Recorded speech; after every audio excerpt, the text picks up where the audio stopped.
آج کی مجلس کو اگر شروع کیا جائے اس وقت انٹرنیشنل کسی خبر سے، آپ نے دیکھا ہوگا آج خبر ہے کہ سویڈن میں قرآن جلا دیا گیا.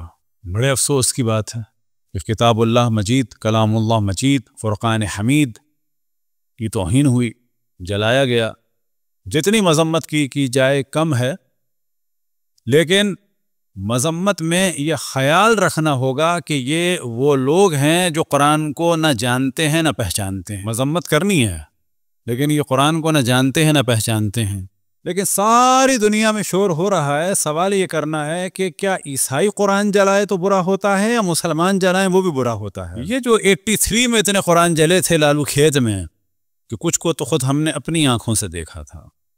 مسجد اثنا عشری کے قرآن گلیوں روڈ پہ پڑے ہوئے تھے. اس زمانے میں ہماری شپنگ کی اپرینٹسشپ کی کلاسز چل رہی تھیں، تقریباً 84 وغیرہ کا زمانہ تھا، 83 کا شاید. تو بسیں جو ہے روک لی گئی تھیں 3 ہٹی پہ.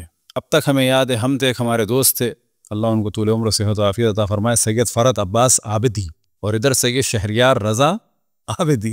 گرو مندر پہ ظاہراً بسیں روک دی گئی تھیں. ہم اپنی کلاسز سے واپس آ رہے گرو مندر سے لے کے 3 ہٹی تک آئے. 3 ہٹی سے آگے بڑھے تو ہم نے وہاں ایک حکیم ہوتے تھے مولانا باقر حسنین صاحب، کہ جن کو بعد میں شہید بھی کر دیا. ان کا مطلب وہ تو خیر ضمنی چیز، برابر میں ایک کسی مومن کا اسی میں میڈیکل اسٹور تھا، وہ بھی چلیں کوئی بات نہیں.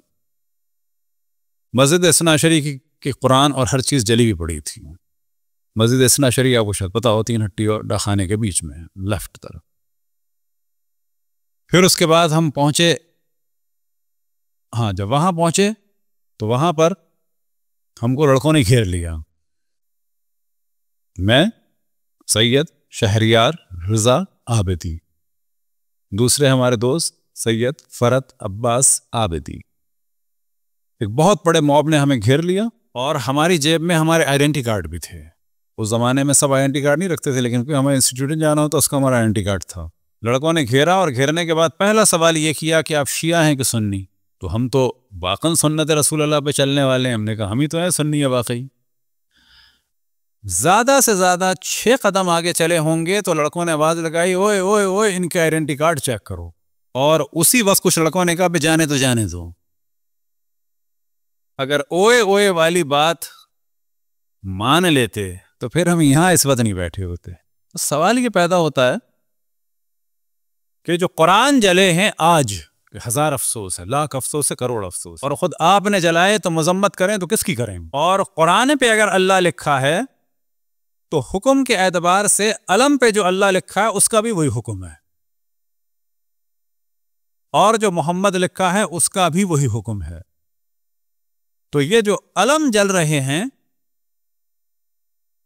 اور وہ جلا رہے ہیں کہ جو عربی پڑھ سکتے ہیں اور دیکھ سکتے ہیں کہ محمد لکھا ہوا ہے، اللہ لکھا ہوا ہے، اور وہ کہ جو عربی نہیں پڑھنا چاہتے، پڑھنا جانتے، اور انہیں نہیں معلوم کہ اس میں کیا لکھا ہے. سوال یہ پیدا ہوتا ہے تمام ان مولوی ملاؤں سے، شیخوں سے، خانوں سے، کہ واضح نوٹس لیں اور بتائیں کہ کون زیادہ مجرم ہے، کون زیادہ ملامت کے قابل ہے. لیکن آپ یہ تصور کریں کہ قرآن جلنے کا سلسلہ جو تیسرے خلیفہ کے زمانے سے شروع ہوا تو آج تک چل رہا ہے. تو ان کے جلانے کا دفاع کیا جاتا ہے اور کہا جاتا ہے کیونکہ مختلف قراتیں تھیں اور وہ چاہتے تھے ایک ہو جائے. تو اس کے بعد ہم سوال کرتے ہیں کہ آپ ہی تو یہ فرماتے ہیں کہ قرآن 7 حرفوں پہ نازل ہوا، یعنی 7 قراتوں پہ. اب اگر اللہ نے 7 طریقوں سے قرآن نازل کیا تو اے بندے خدا آپ کو قرآن جلانے کی کیا ضرورت تھی؟ طریقے سے قرآن کی تلاوت رہنے دیتے. تو قرآن جلنے کا سلسلہ کوئی نیا نہیں ہے. ہم اس قرآن جلنے کی بھی مذمت کرتے ہیں، اور جو آج جلا سویڈن میں اس کی بھی مذمت کرتے ہیں.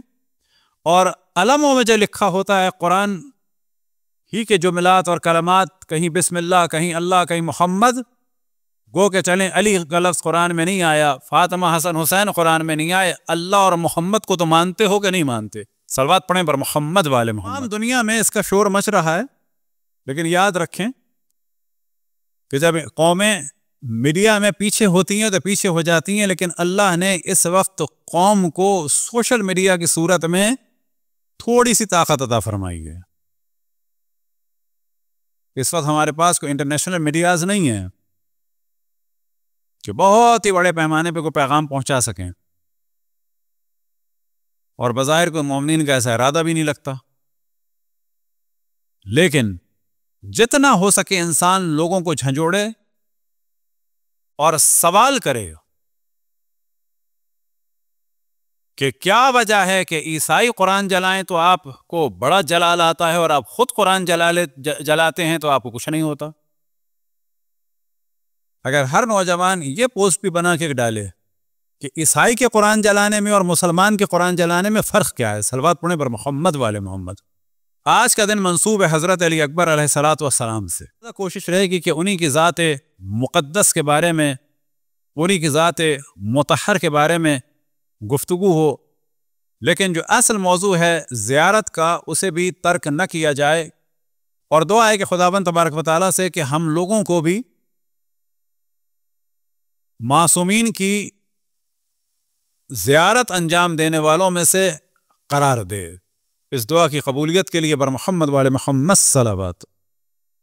پہلے ہم نے توجہ دلائی کہ ایک زیارت ناحیہ ہے مشہورہ، ایک زیارت ناحیہ ہے غیر مشہورہ جسے کہا جاتا ہے زیارت شہداء، اور اس میں شہداء کربلا کے نام اور بعض میں قاتلین کے بھی نام ہیں اکثر میں۔ ایک اور زیارت ہے کہ جسے کہا جاتا ہے زیارت رجبیہ، لیکن ساتھ میں وہاں پر بھی بالآخر ایک بریکٹ وغیرہ میں لگایا جاتا ہے زیارت شہداء، اور اس میں بھی نام ہے۔ بس شہداء کے ناموں کے حوالے سے ہمارے ہاں دو زیارات زیادہ مشہور ہیں، گو کہ وہ مفاتی میں نہیں ہیں۔ بس یہ ایک سوال ذہن سے بالکل ہٹا دیں کہ مفاتی ایک کتاب ہے، پبلک کے لیے ہے، روزمرہ کی ضروریات کے لیے ہے۔ ہر وہ چیز کہ جو مفاتی میں نہ ہو اس کے معنی یہ نہیں ہے کہ اس کا وجود نہیں ہے یا بیکار ہے، کیونکہ بعض دفعہ بعض دعاؤں کے بارے میں ایک شک جب ڈالا جاتا ہے تو کہا جاتا ہے کہ یہ مفاتی میں نہیں ہے، تو مفاتی میں بہت کچھ نہیں ہے، مفاتی میں پوری صحیفہ سجادیہ بھی نہیں ہے۔ اور صحیفہ سجادیہ کے بارے میں بھی یاد رکھیں کہ یہ ایک صحیفہ ہے جو جناب عیسیٰ بن زید کے ذریعے سے جناب زید والا نسخہ آیا ہے، ورنہ امام زین العابدین علیہ السلام کی اور بہت ساری دعائیں ہیں جو صحیفہ سجادیہ، اس والے صحیفہ سجادیہ کی کم سے کم اور 4 گنا ہے۔ تو پہلا موضوع کلیئر ہو جائے کہ ہر چیز مفاتی میں نہیں ہے، مفاتی ایک بہترین کتاب ہے، لیکن یہ لکھی گئی تھی پبلک کے لیے، اور اس کے بارے میں کہا جاتا ہے کہ اللہ نے جتنی مقبولیت تاریخ تشیع میں اس کتاب کو دی اتنی کسی کو نہیں دی، دعا والی کتاب کو۔ اور شاید اس کی وجہ یہ ہو، اب کیونکہ اس کا ذکر ہوا تو ان کا بھی ذکر ہو جائے، کیونکہ جناب شیخ عباس قمی عشق اہل بیت میں ڈوبے ہوئے تھے،